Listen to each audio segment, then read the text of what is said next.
Welcome into Good Day Lubbock on this Wednesday morning. It's 7:30. I'm James Epler. And I'm Kristen Carroll. Here is what's happening this morning. President-elect Biden will be inaugurated just a few hours from now. The plan of events for today.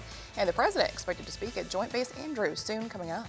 And the break in a Lubbock murder from 23 years ago. 2 suspects now jailed and charged. How police say they gunned down the victim in front of his home. Joe Biden is hours away from being sworn in as the country's 46th president. Before that happens, though, President Trump has left the White House. He actually just arrived at Joint Base Andrews aboard Marine One. He left the White House. The red carpet rolled out this morning, and he had requested a send-off this morning. So there is a group of supporters gathered, ready to see him off. You can see Secret Service getting ready for him to get off the helicopter with First Lady Melania. So there's a group of family members there. His children, Don Jr., Eric, Ivanka, their spouses and mates are there. We see them lined up ready to receive him, and shortly after that, we're expecting to hear President Trump speak one more time. A group of supporters is gathered right near Air Force One. After he speaks, which we'll bring those comments to you when they happen, after he speaks, he will get on Air Force One and he is headed to Palm Beach, Florida. That is where he will spend Inauguration Day. As you probably heard, President Trump is not sticking around to welcome the Bidens to the White House or to be there for the inauguration ceremony. That is not an unprecedented thing. It's happened before, but it's certainly unusual, we should say. But as you know, this has not been a pleasant transition process. And there is President Trump emerging from Marine One, followed by First Lady Melania, gives the salute there. And we'll see him greet some of his family members here in just a minute. Now, President Trump did give something of a going away address last night. It was a recorded video that was sent out through some different avenues, but among the things he said in that going away video, he wished the incoming administration good luck, said that he is praying for their success. He did not mention Biden by name specifically. You can see him there walking by some of his supporters, familiar faces there. There was Don Jr. Can we take a live listen here?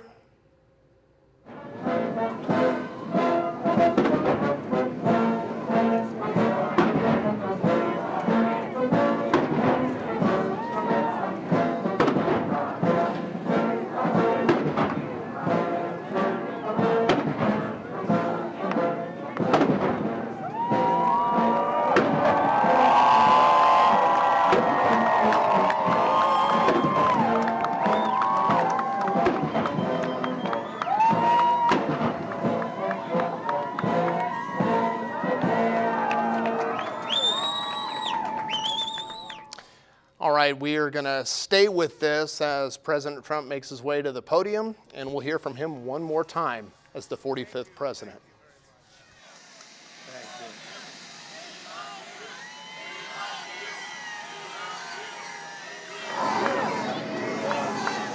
Thank you very much, and we love you, and I can tell you that from the bottom of my heart. This has been an incredible 4 years. We've accomplished so much together. I want to thank all of my family and my friends and my staff and so many other people for being here. I want to thank you for your effort, your hard work. People have no idea how hard this family worked. They worked, and they worked for you. They could have had a much easier life, but they did a fantastic job. I just want to thank all of you, everyone. I want to thank Mark Meadows, who's here, someplace right there. I want to thank Mark.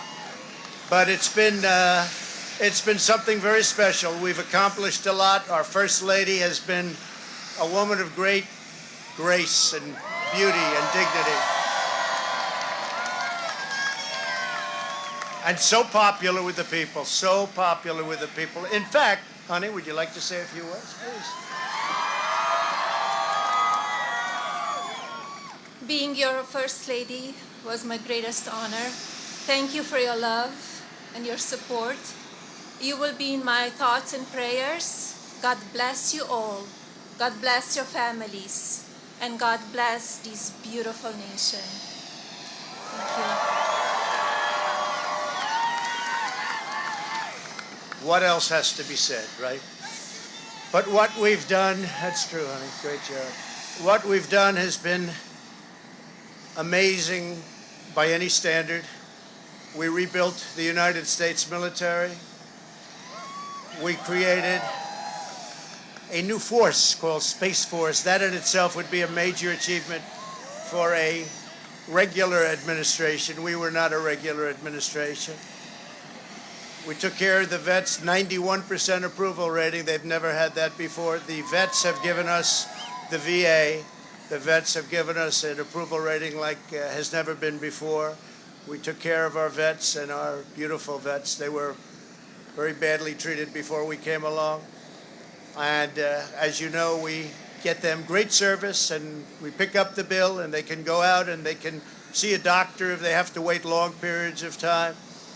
We got it so that we can sadly get rid of people that don't treat our vets properly. We didn't have any of those rights before when I came on, so our vets are happy, our people are happy, our military is thrilled. We also got tax cuts, the largest tax cut and reform in the history of our country by far. I hope they don't raise your taxes, but if they do, I told you so. And if you look at the regulations, which I consider the regulation cuts to be maybe even more important, that's why we have such good and have had such good job numbers. The job numbers have been absolutely incredible. When we started, had we not been hit by the pandemic, we would have had numbers that would never have been seen. Already our numbers are the best ever. If you look at what happened until February a year ago, our numbers were at a level that nobody had ever seen before. And even now, we really built it twice. We got hit. Nobody blames us for that. The whole world got hit, and then we built it again. And now the stock market is actually substantially higher than it was at its higher point prior to the pandemic. So it's really, you could say we built it twice. And you're going to see incredible numbers start coming in if everything is sort of left alone. Be careful.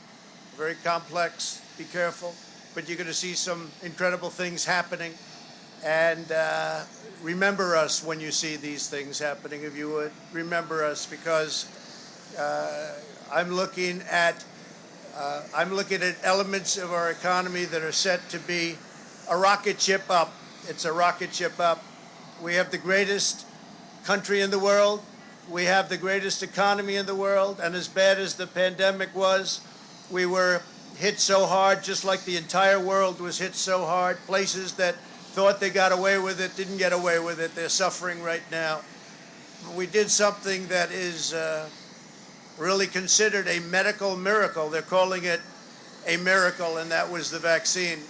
We got the vaccine developed in 9 months instead of 9 years or 5 years or 10 years or a long time. It was supposed to take a long time, many, many years to develop a vaccine. We have 2 out.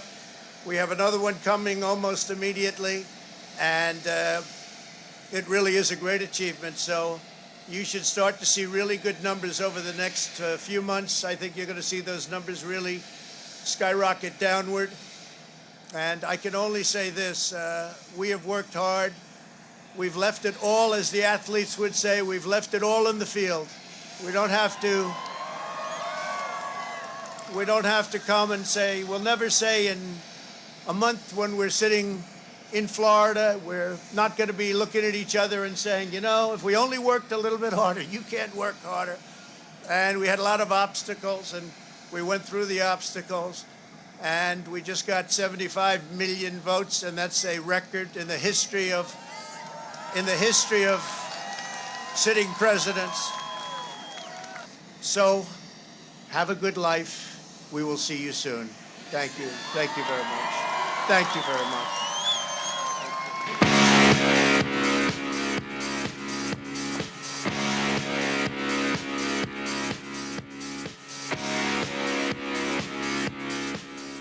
The 45th President of the United States, Donald Trump, about to board Air Force One. Let's keep the gnats up a little bit if we can, guys. So the First Lady and President Trump will be boarding Air Force One momentarily to take off for Palm Beach, Florida, where they'll spend the day. So the President speaking there for almost about 15 minutes there in the style that we're accustomed to from this president. No prompter, just off the cuff, whatever comes to his mind. Spent a lot of time talking about his accomplishments in 4 years of office, specifically touting the judges he was able to appoint, including to the Supreme Court. He talked a lot about the economic recovery that is continuing to go on.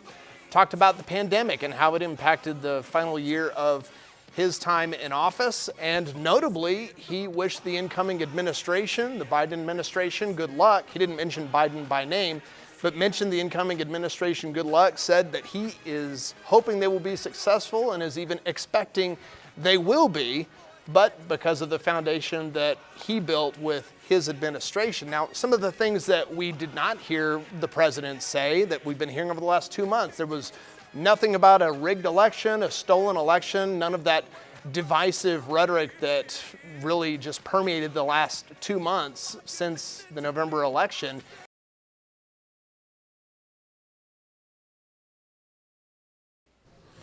All right, thank you, Bobby. Looking forward to that. Just about an hour from now, Joe Biden will be sworn in as the 46th president of the United States. The stage is set at the Capitol. 2 weeks ago, this was the scene of a violent insurrection, but this morning, a new day, democracy moves forward. Biden and Vice President-elect Kamala Harris will take their oaths of office on the west front of the Capitol. Security is tight. It almost looks like a fortress. The soon-to-be president is expected to deliver a message of unity in front of a small, socially distanced audience and an empty National Mall, which is usually packed for inaugurations.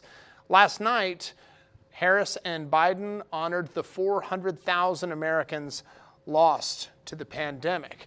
As for President Trump and the First Lady, they will not be there to welcome the Bidens and haven't even reached out to them. This morning, President Trump left early from the White House, had a farewell at Joint Base Andrews. In his final message to supporters, he highlighted his accomplishments. I want to thank Congress because we really worked well with Congress, at least certain elements of Congress.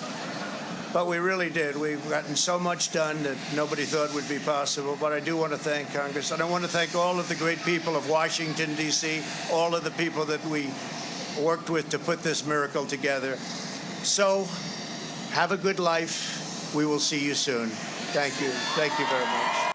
The president made no mention of a rigged or stolen election that he's been falsely claiming for months and which led to the riot at the Capitol. Of course, he is still awaiting his impeachment trial in the Senate. He did condemn the riots, though, in a video that he posted last night as a farewell. Vice President Pence and his wife, Karen, were not at the Trump's departure this morning. They are attending the Biden inauguration.